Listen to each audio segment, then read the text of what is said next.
भी 14 लाख छात्र हैं, यानी कि टीआरई 3 में तो अभ्यर्थी मैक्सिमम अप्लाई ही नहीं किए थे, चूंकि उनका डिप्लोमा को अनवैलिड करार दिया गया था। और पता नहीं, हमको लगता है कई जजमेंट को समझने में भी कुछ थोड़ी चूक हुई थी, क्या हुआ था नहीं हुआ तो उस बातों को हम भूलते हैं।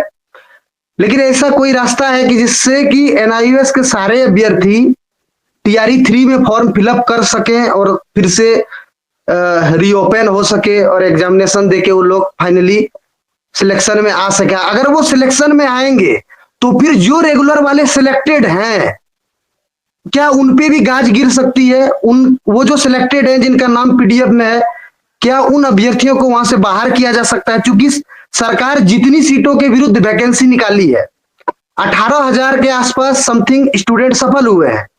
अगर सभी एनआईओएस वाले फिर से रीओपन होने की अगर चांस होती है, तो क्या जो लोग सिलेक्ट हुए हैं उन पे भी गाज गिर सकती है क्या? देखिए, जितने भी रिक्रूटमेंट प्रोसेस हुए हैं 28/11/2023 के बाद, वो सब सुप्रीम कोर्ट के ऑर्डर से कवर्ड है। अगर सुप्रीम कोर्ट के ऑर्डर से कवर्ड है तो जहां पे भी जरूरत पड़े उन सबको रीओपन कराना जरूरी है। चाहे वो मेरिट लिस्ट को क्वॉश करना हो, चाहे वो एप्लीकेशन फॉर्म फिर से स्टार्ट करना हो, चाहे वो इस चीज पे जाना हो कि कैसे कैसे एनआईओएस को किस किस बेसिस पे इंक्लूड किया जा सकता है। वो सारी चीजें उन सब रिक्रूटमेंट प्रोसेस पे जो 28/11/23 से के पहले पेंडिंग थे या फिर उसके बाद स्टार्ट हुए हैं, या कहीं ना कहीं उसका इम्पैक्ट उस पर आता है, वो सब रिक्रूटमेंट प्रोसेसेस इससे इस सुप्रीम कोर्ट के ऑर्डर से डेफिनेटली इफेक्ट तो होंगे। अब पॉइंट ये है कि क्या सबके लिए खुल सकता है, नहीं, वो तो टाइम बताएगा। हमारा एम तो यही है कि सबके लिए खुले, इसलिए प्रेयर भी जो हमारी आईए में थी या जो भी हमने आर्ग्यूमेंट करा है वो कोशिश कर रहा है सबके लिए रहे, शुरू से सबके लिए रहा है।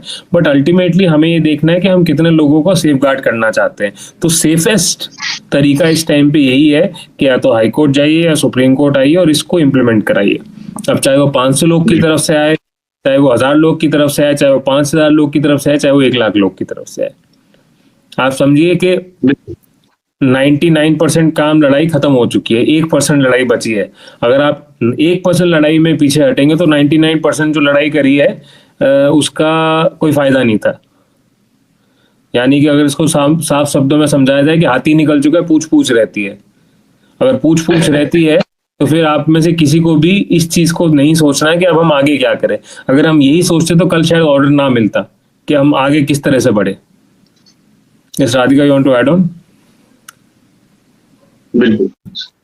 अब हमारे बड़े साथी आदर्श जी भी जुड़े। बोला रहा है, अरे मूर्ख, अरे खलासी, पहले एक बात सुन। पहले तो तुमको डिग्री खरीदा है क्या? 10,000 जो खरीदा था उसमें 10,300 जो बदला है सर डिग्री ना, एक दिन में 2-2 लाख रुपए में जाकर डिग्री खरीदा है सब।